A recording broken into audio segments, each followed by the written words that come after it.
everyone, I'm back again. Got a comparison video here between the Moto X and the Nexus 5.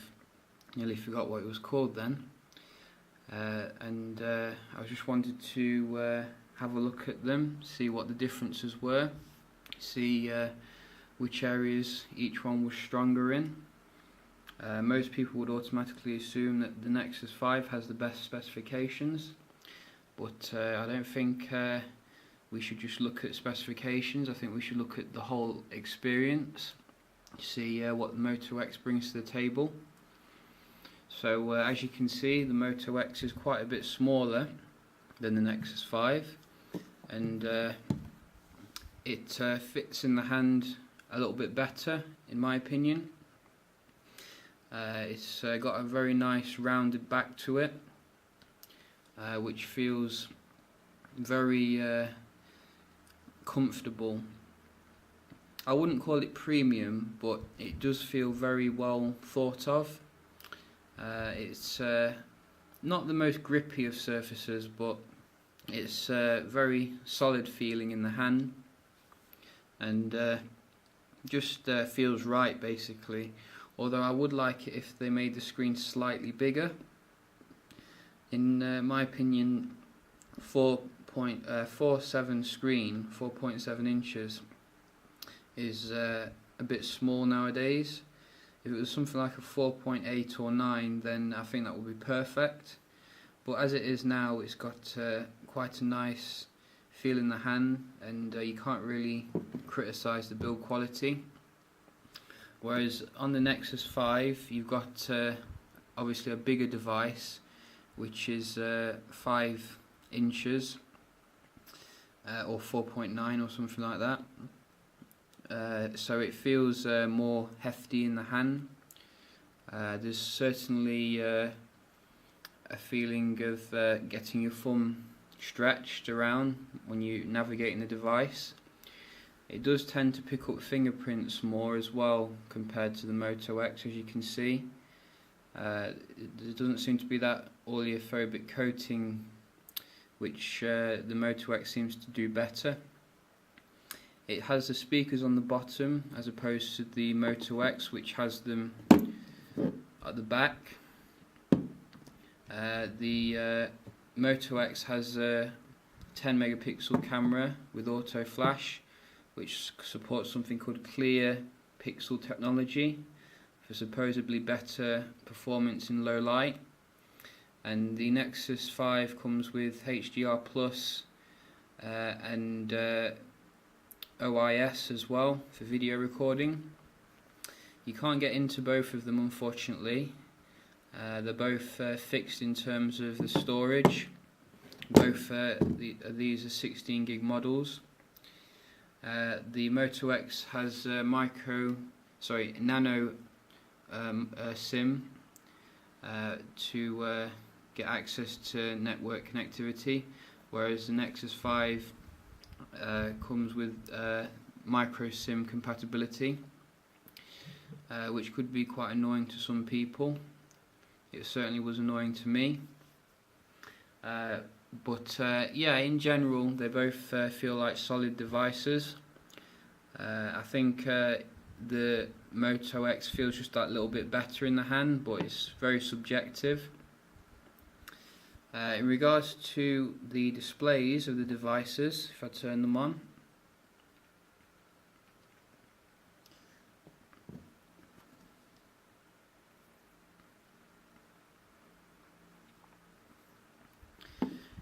so you've got a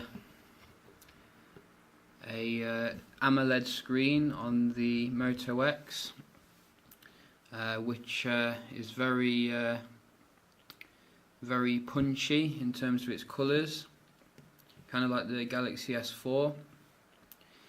I wouldn't say it's the best quality screen that I've ever seen, but in general it does appear to be quite good in terms of the viewing angles, which are very viewable even at extreme angles. The daylight viewability is average because it's an AMOLED screen, so don't expect it to outdo LCD screens for that, but it's I'd say the screen's decent. It's a 720p screen as well, so you're not looking at a full HD screen. It definitely does show when you've been using things like the LG G2 and the Nexus 5. You can, in my opinion, you can see the reduction in quality, but it's not so much of an issue because the screen is only 4.7 inches. So yeah, it's a pleasant screen. It gets the job done and fits with Moto X's philosophy of just getting the job done, I guess. On the other hand, the screen on the Nexus 5 is a full HD panel, true LCD IPS screen, so colours appear head-on, very accurate and true to life. The daylight visibility is very good as well. However, when you do turn it to the side, it does suffer from a bit of washing out, which is similar to the LG G2. It's not so noticeable from far away, but now and again, like when you're looking at it from an angle when it's on a table, you'll notice that it kind of goes brownish, the screen, and you don't really get that so much on some other devices, such as the HTC One. But in general, it's a decent screen, especially for the price. It certainly gets the job done in regards to viewing text and doing things on the device. Is it better than the Moto X's? Then yeah, I'd say it is a little bit better than the Moto X's, but I think that the Moto X does have better blacks on its display, and its viewing angles, in my opinion, are a bit more solid. So in regards to the specifications of both devices, they both have different processors. The processor in the Moto X is a Snapdragon S4 Pro. It's got a custom processors built into it for voice recognition as well. Whereas on the Nexus 5 you've got Snapdragon Pro 800. So performance on the Nexus 5 certainly feels that little bit more snappier when you're navigating through things. However, it's not enough of an issue to really detract from the Moto X's experience. The Moto X is still very nippy at what it does. I think the way Motorola have actually optimized the device is really a credit to how important software optimization is and how it can actually make a device perform better, even if it is running a slightly older chip. But they both have 2 gigs of RAM, so no issues in regards to that. They, as I said earlier, both have 16 gig storage, and because there's minimal bloatware on the devices, you do get quite a lot of that storage, unlike the Samsung Galaxy S4. So yeah, I think in terms of raw processing, the Nexus 5 is going to beat the Moto X. Nearly called it Moto G then. But day-to-day use, both of them are very good. Just see if I can open up something just to see how quick it does it. So if we open up maps on both of them, you see barely any perceivable difference.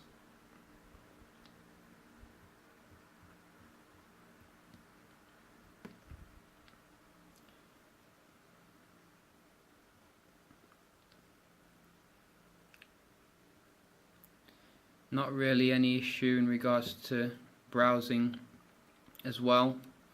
They're both very quick. They both come with Google Chrome as the default browsers.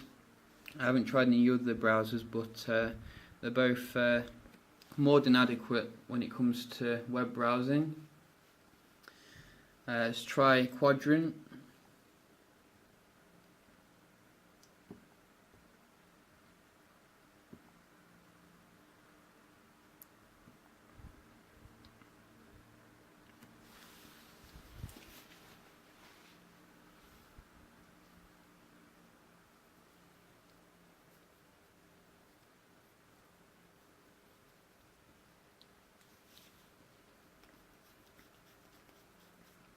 So as expected, the Nexus 5 is kind of powering through it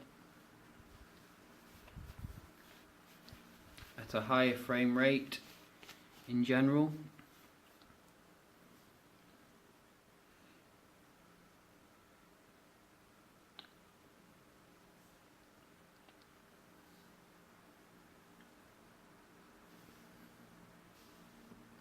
And the Nexus 5's done.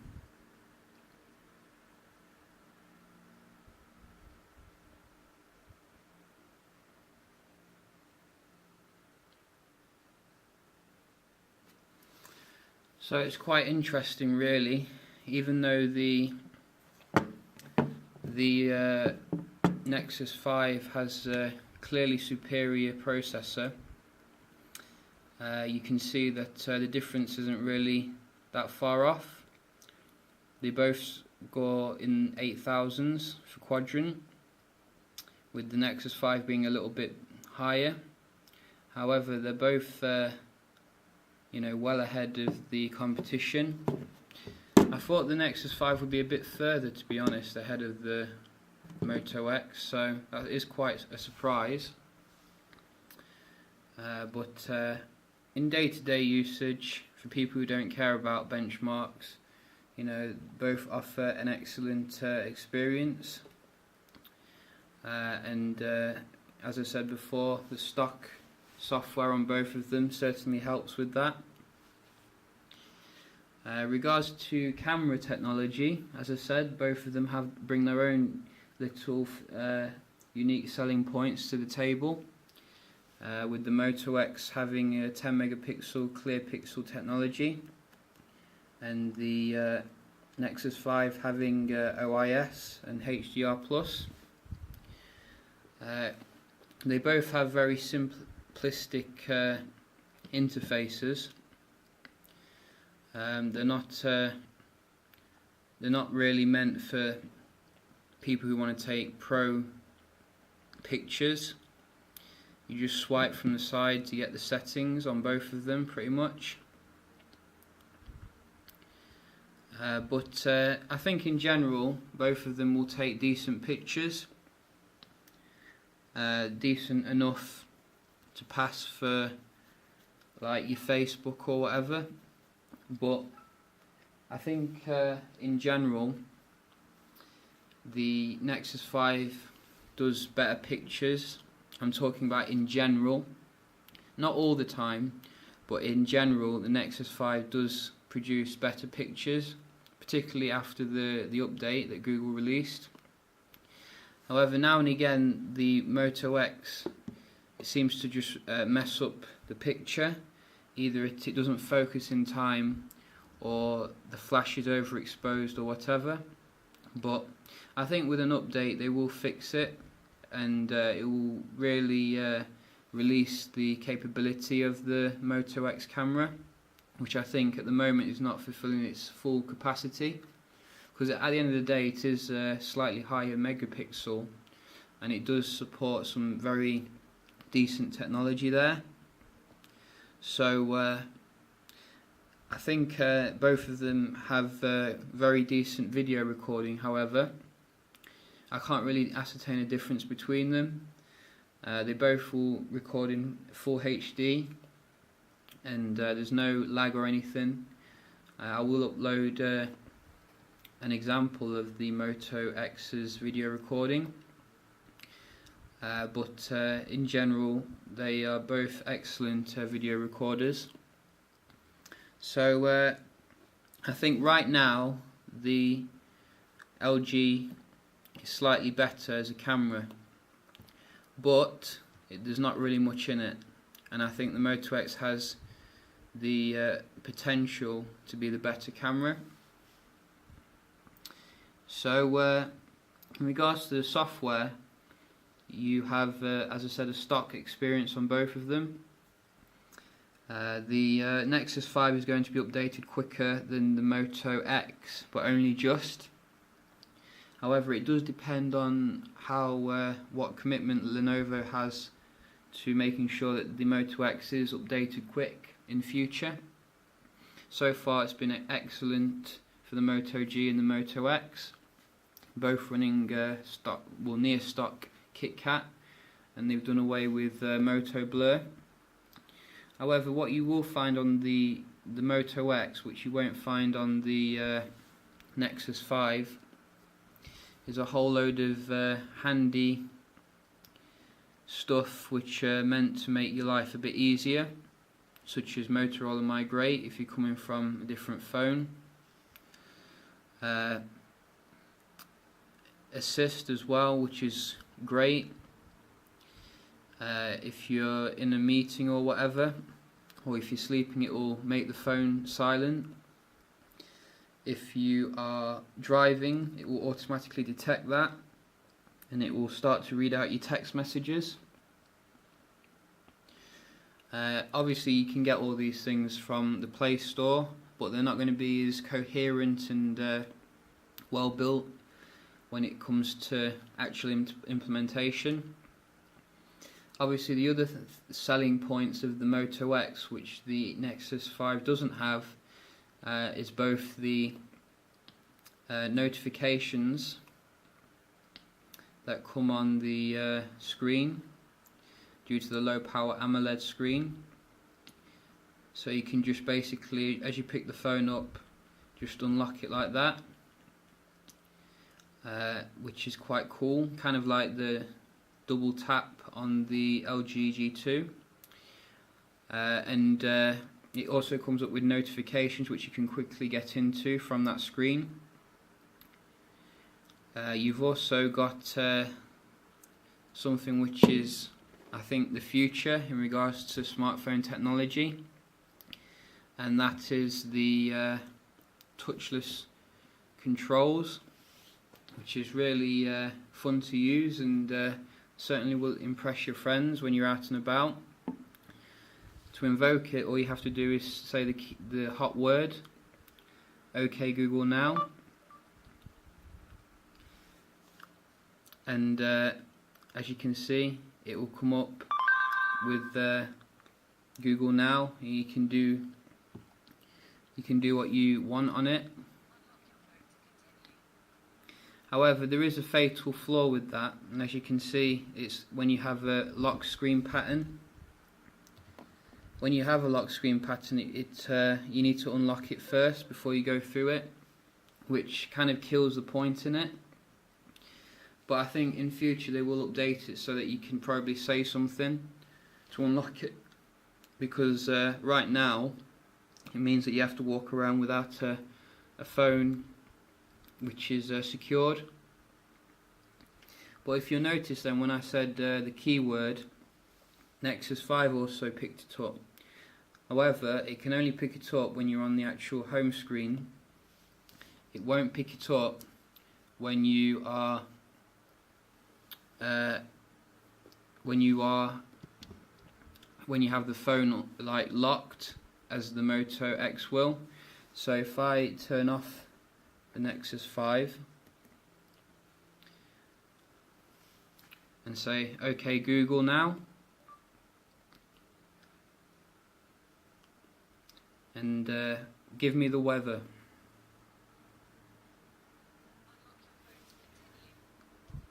unlock it.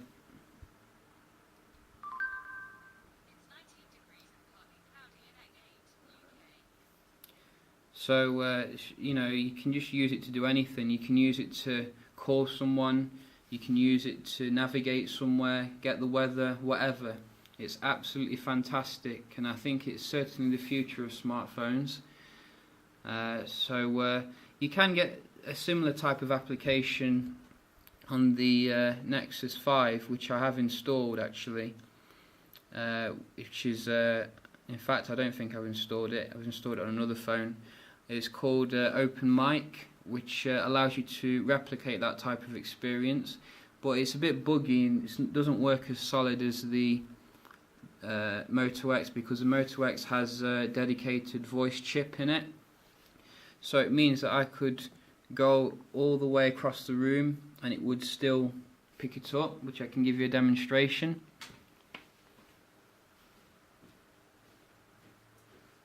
Okay Google now.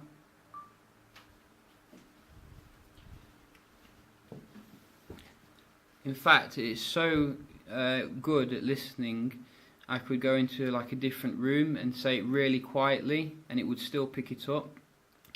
So I think that is an excellent unique selling point on the device, and really enhances the experience overall. But as I said, the Nexus 5 does support saying OK Google on the home screen. So if I just put that to the side for the moment, OK Google now, you can get to it like that, but the phone does have to be on. So I think that's, if you're looking for the stock experience with no bloatware, then the Nexus 5 is probably the better choice. But I think that the additions that Motorola have added into the Moto X are really innovative and push things forward. But overall, they both have their strengths and weaknesses. In regards to battery life on the Moto X, I would say is superior. Even though they're roughly the same size, I think the Moto X is 2200 and the Nexus 5 is 2300. But I would say the Moto X will get you an hour or two more battery life in general, or maybe more, probably because it's got less processor requirements. And also, in regards to the speaker quality, you would think that the speakers on the Nexus 5 would be more powerful since they're on the bottom, but that's not necessarily the case, and I can give you an example of that.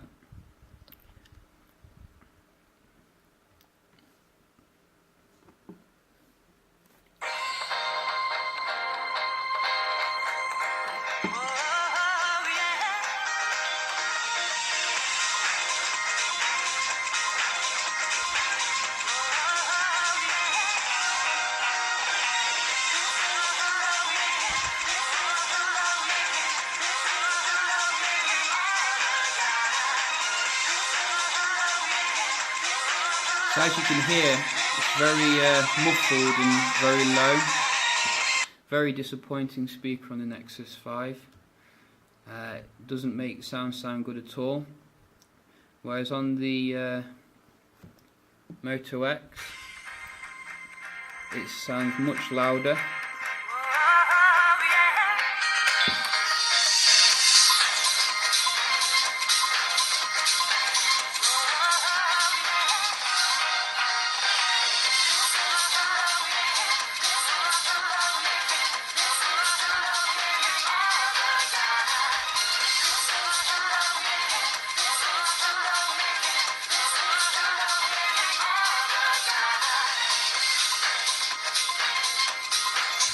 So I think it's clear that the speaker on the Moto X just kills the Nexus 5. Through the headphones as well, I think it sounds better.